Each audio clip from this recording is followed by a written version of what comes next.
এখনও ফুরিয়ে যাননি, সেটাই প্রমাণ করলেন নারাইন। বয়স ৩৭ ছুঁই ছুঁই। স্বাভাবিকভাবেই সেরা সময় পার করে এসছেন সুনীল নারায়ণ। এবারের আইপিএলেও বল হাতে খুব একটা ভালো করতে পারছিলেন না। সর্বশেষ ২ ম্যাচে কিছুটা খরুচে ছিলেন সুনীল নারায়ণ, পাননি কোনো উইকেটও। প্রশ্নটা তাই কলকাতা নাইট রাইডার্সের সামাজিক যোগাযোগ মাধ্যমের পেজগুলোতে বেশি উঠছিল, নারায়ণ কি ফুরিয়ে গেলেন? না, নারায়ণ এখনও ফুরিয়ে যায়নি।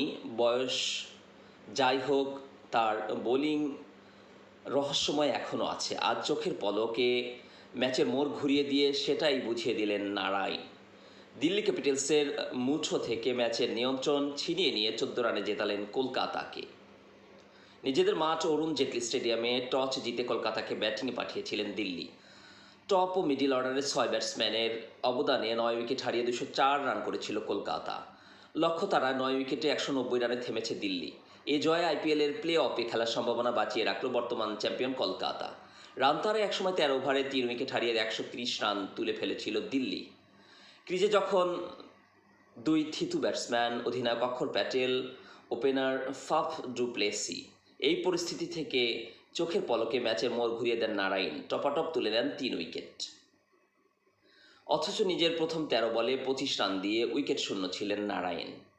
এরপর দুর্দান্তভাবে ঘুরে দাঁড়িয়ে মাত্র 11 বলে 4 রান দিয়ে ফিরিয়েছেন অক্ষর, ট্রিস্টান ডাভস ও ডুপ্লেসিকে।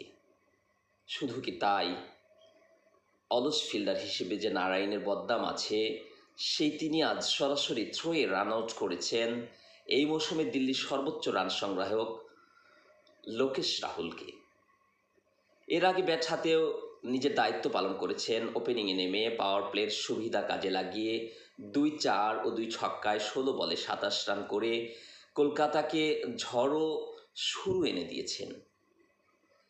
Batting, bowling, fielding all round package হয়ে ওঠা নারায়ণ আজ ম্যাচ সেরার পুরস্কারও জিতেছেন।